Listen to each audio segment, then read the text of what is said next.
We're going to do a little coast-to-coast traveling and spend some time in the Great Plains as well.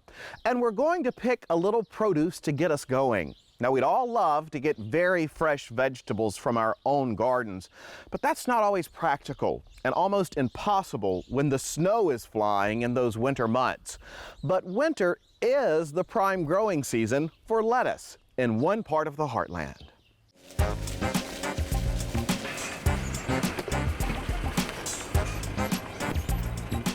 Great in salads, lettuce is one of the most popular vegetables at your supermarket.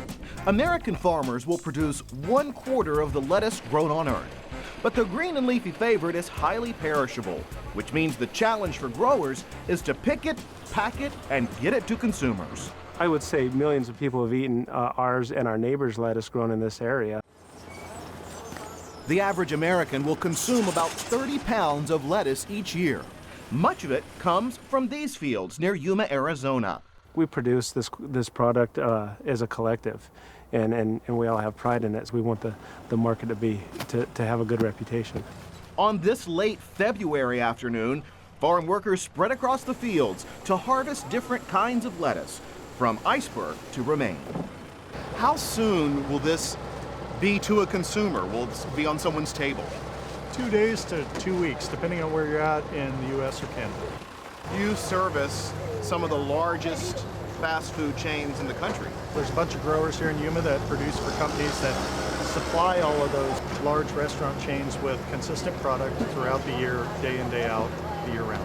This area here in Yuma is, salad is big business here. That's what we're looking for. Yeah, it looks gorgeous. Kent Inglet and John Bolts farm 3,000 acres of land in southwest Arizona. And these days, farmers must look beyond picking and packing to meet consumer demand. In the lettuce game, presentation and preparation are also important. The way that it's handled in the field for use in romaine hearts later on is they'll take and take the bottom off, which we call tailing, and they'll take the top off, which the crews are a lot better at it than I am. They do this in the field. They'll drop the outside leaves, and that's what you're left with, which is a heart of romaine. It's beautiful. And what the customer's looking for is, when you're all finished doing all that, when it goes through processing. Oh, look, there it is. They're looking for the 2 different colors of lettuce, so you have a nice color contrast on your plate. There's your Caesar salad. John and Kent credit their contract workers for helping to make the business successful. Many in these fields are Mexican citizens who commute into the U.S. daily to bring in the year-round harvest.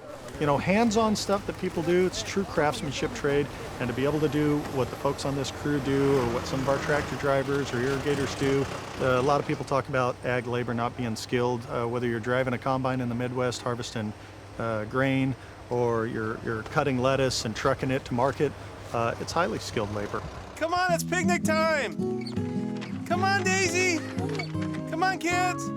A midday meal here often means lunch alongside the fields. This is romaine lettuce that we just harvested about an hour ago from there. What's your favorite food? Lettuce. And why is lettuce your favorite food? Because Daddy loves it! What does it mean to you to know that you guys really are supplying a product to the entire country? I think it gives you a sense of pride that you're produce not just a product, but something that helps people grow and helps families and is healthy for families as well. It gives you a sense of knowing that it's worthwhile. John does work a lot of hours being a farmer, but it is something worthwhile. John and Kit don't know yet if their youngsters will be a next generation of farmers. What they do know is that their fields of green have become their fields of dreams. The lifestyle it affords me, we do work a lot of hours, but we can spend a lot more time with our families, and it's kind of a more traditional way of life for us, and that's just kind of the way I choose to live my life. If iceberg lettuce is on your salad plate, you may be interested to know that before the 1920s, iceberg was better known as crisp head lettuce. The name change came when the round heads of lettuce were covered with crushed ice for shipping to eastern markets.